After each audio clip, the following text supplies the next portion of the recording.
নমস্কার, আমি আনন্দ শাস্ত্রী এবং আপনারা দেখছেন অ্যাস্ট্রো টিপস।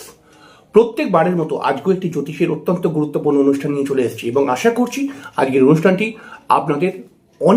আপনাদের জ্যোতিষ শিখতে অনেকটা সুবিধা করবে। অবশ্যই শুরু করার আগে একটি কথা বলবো যে চ্যানেলটিকে সাবস্ক্রাইব করে বেল আইকনটা ক্লিক করে অবশ্যই কিন্তু যদি অনুষ্ঠানটি ভালো লাগে তাহলে আপনার মূল্যবান বক্তব্য লিখতে ভুলবেন না।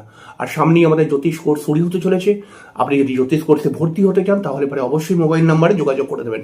হ্যাঁ, আপনি যদি নিজের জন্মছক আমাকে দিয়ে বিচার করাতে চান বা বিবাহের জন্য জটক বিচার করাতে চান তাহলে পারে কিন্তু অবশ্যই বা জটক বিচার করতে চান অথবা কোনো গ্রহ প্রতিকার করতে চান, কোনো তন্ত্র প্রতিকার করতে চান, তাহলে আমাকে দিয়ে যদি করাতে চান তাহলে পারে কিন্তু অবশ্যই আমার মোবাইল নাম্বারে যোগাযোগ করে নেবেন এবং আমি আপনাকে সর্বতোভাবে সাহায্য করব যাতে আপনি নিজের সমস্যা থেকে বেরিয়ে আসতে পারেন।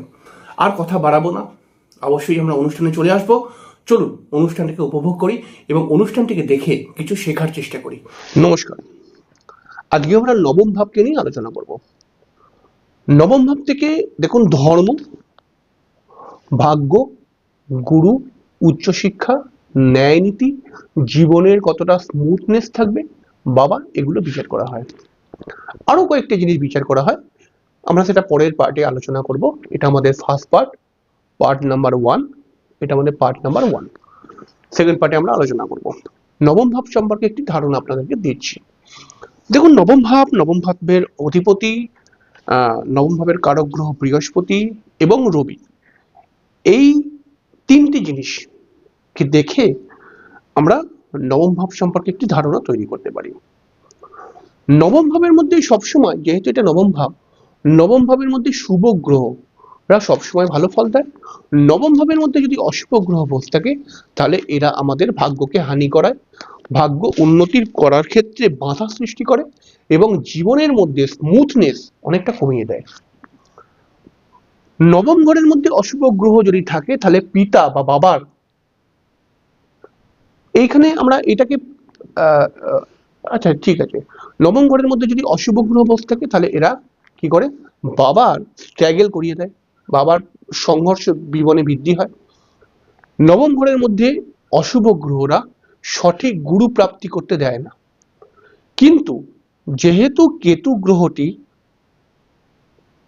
আধ্যাত্মিক গ্রহের মধ্যে পড়ে, শনি গ্রহটি আধ্যাত্মিক গ্রহের মধ্যে পড়ে, তাই এই শনি কেতু যদি নবম ঘরে থাকে তাহলে পারে কিন্তু এরা সঠিক গুরু প্রাপ্তি করিয়ে দেয়। তবে সেটাও সহজে হয় না। নবম ঘরের মধ্যে যদি কোনো অশুভ গ্রহ বসে থাকে, সেটা রবি হতে পারে, সেটা মঙ্গল হতে পারে, সেটা রাহু হতে পারে, সেটা কেতু হতে পারে, সেটা শনি হতে পারে। নবম ঘরের মধ্যে যদি কোনো অশুভ গ্রহ বসে থাকে তাহলে সেই জাতক ইচ্ছা করলেও ভালো কাজ চট করে করতে পারে না। যখনই সে একটি ভালো কাজ করার চেষ্টা করে তখনই জীবনের কোনো না কোনো বাধা চলে আসে। আসলে এই নবম ভাবটি আমাদের পূর্বজন্মের সঙ্গে সম্পর্কযুক্ত। কতটা আমার উপরে ভগবান বা গুরু কৃপা রয়েছে এই নবম ভাব বলবে। নবম ঘরের মধ্যে অশুভ গ্রহ যদি বসে থাকে তাহলে পারে জাতকের উপরে কিন্তু ভগবানের কৃপা কম রয়েছে। কিন্তু কোনো কোনো ক্ষেত্রে দেখতে পাবো আমরা লগ্নের শুভ গ্রহরা নবম ঘরে চলে এসেছে, সেটা অশুভ গ্রহ হতে পারে কিন্তু লগ্ন সাপেক্ষে শুভ গ্রহ, তবুও সে কিন্তু ভাগ্যের সহযোগিতা পায় শুভ গ্রহ থাকলে। যেহেতু এই ঘরটি একটি নবম ঘর ধর্ম ত্রিকোণের একটি ঘর, তাই না? নবম ঘরকে আমরা ধর্ম ত্রিকোণ, এই যে এটা হচ্ছে ধর্ম ত্রিকোণ, 1 5 9, এটা 5 আর এটা 1। যেহেতু এটি ধর্ম ত্রিকোণের জায়গা, সেই কারণে কিন্তু আমরা বলতে পারি জাতক যতটা বেশি ধার্মিক মানসিকতার হবে, তত বেশি এই নবম ভাব উন্নত হয়ে উঠবে। জাতক যতটা বেশি সঠিক সময়ে সঠিক কাজ করার চেষ্টা করবে, জাতকের এই নবম ভাবটা কিন্তু ততটা সুন্দর হয়ে উঠবে। নবম ভাবের মধ্যে কোনো ঘরের অধিপতি যদি চলে আসে, নবম ঘরের মধ্যে কোনো ভাবের অধিপতি যদি চলে আসে তাহলে সেই যেই ভাবের অধিপতি চলে আসুক, সেই ভাবটি যেই সম্পর্কের কারক, সেই সম্পর্কের মানুষটি ভাগ্যবান হয়ে ওঠে। মনে করা যাক নবম ঘরের মধ্যে সপ্তম ঘরের অধিপতি চলে গেছে, তাহলে সপ্তম থেকে আমি কি বিচার করব, স্ত্রী, তাহলে আমার স্ত্রী ভাগ্যবান হয়ে যাবে। নবম ঘরে আমার পঞ্চমপতি চলে গেছে, পঞ্চম ঘরের মালিক চলে গেছে নবমে, তাহলে আমার সন্তান ভাগ্যবান হয়ে যাবে। নবম ঘরের মধ্যে আমার ধরুন চতুর্থপতি চলে গেছে, তাহলে আমার মা ভাগ্যবান হয়ে যাবে। আমার মায়ের মধ্যে কিন্তু আধ্যাত্মিক মনোভাব বৃদ্ধি পেয়ে যাবে। আমার মায়ের মধ্যে কিন্তু আমার মা কিন্তু সঠিক গুরু প্রাপ্তি করতে পারবে। এরকম ভাবে দেখতে হবে ব্যাপারটাকে। নবম ভাবের মধ্যে যদি বৃহস্পতি রবির মতো গ্রহ থাকে, বৃহস্পতি রবির মতো গ্রহ যদি নবম ঘরে বসে থাকে, এবং বৃহস্পতি যেহেতু ভাবকারক গ্রহ, ভাবকারক গ্রহরা ভাবের মধ্যে বসে থাকলে পারে অশুভ ফল দেয় বলা হয়েছে। তবে ভাবকারক গ্রহকে যদি একটি অশুভ গ্রহ দেখে, তাহলে ভাবের ফল সে বৃদ্ধি করবে আস্তে আস্তে করে। এরকম ভাবে ব্যাপারটাকে দেখতে হবে। পরের অনুষ্ঠানে আমরা আরো ব্যাপারটাকে খুলে বোঝাবো। হ্যাঁ, নবম ঘরের মধ্যে বৃহস্পতি রবির মতো গ্রহ যদি চলে আসে, এরা ভাগ্যকে সুন্দর করার চেষ্টা করে। জীবনে প্রচুর স্ট্রাগলের পর একদিন না একদিন ভাগ্যকে উন্নতি করিয়েই দেয়। নবম ঘরের মধ্যে শুভ গ্রহ যদি বসে থাকে, তাহলে পারে একজন মানুষের মধ্যে কতটা সাত্ত্বিক মানসিকতা রয়েছে, কতটা সদ্গুণ রয়েছে, এটা বুঝতে পারা যায়। নবম ঘরের মধ্যে যদি দেখুন, নবম ঘর আমি এখানে লিখিনি, তবে দূর যাত্রার একটি ঘর। নবম ঘরের মধ্যে রাহু কেতুর মতো গ্রহ যদি বসে থাকে, রাহু কেতু, তাহলে বাড়ি থেকে দূরেই কর্ম লাভ করে এদের উন্নতি হয়। কারণ নবম ঘর হচ্ছে দশমের দ্বাদশ ঘর, দশমের দ্বাদশ ঘর, হ্যাঁ এটা দশম ভুল লিখেছি, দশমের দ্বাদশ ঘর। তাহলে নবম ঘরের মধ্যে রাহু কেতুর মতো গ্রহ যদি বসে থাকে, তাহলে এরা বাড়ি থেকে দূরে যদি কর্ম করে, তাহলেই এদের উন্নতি বৃদ্ধি পায়। নবম ঘর বলবে আপনি